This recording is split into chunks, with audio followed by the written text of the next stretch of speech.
Hello, mga running water here. Andito ko sa Eiki, Kanazawa Eiki. This is a running water here in Kanazawa Station. This time it's holiday. It's Sunday. Happy Sunday to all of you.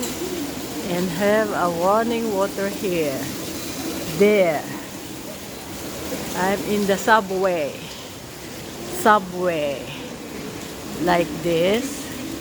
I told to you there is a subway and train, a taxi train there, the bus train, the bus taxi.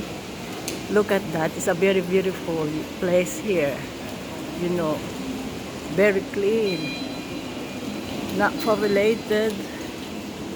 The surrounding is well beautiful, and have a waiting shades there roaming around like that. Today is a lot of foreigner.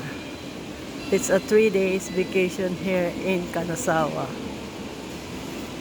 This is look like a Kanazawa. Yeah.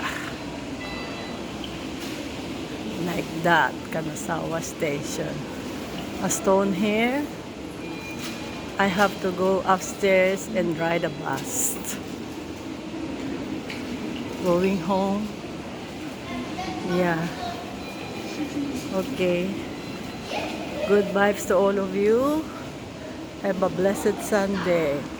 Thank you for following my channel, my page, Facebook, Junila Reyes. Until my next vlog, bye for now.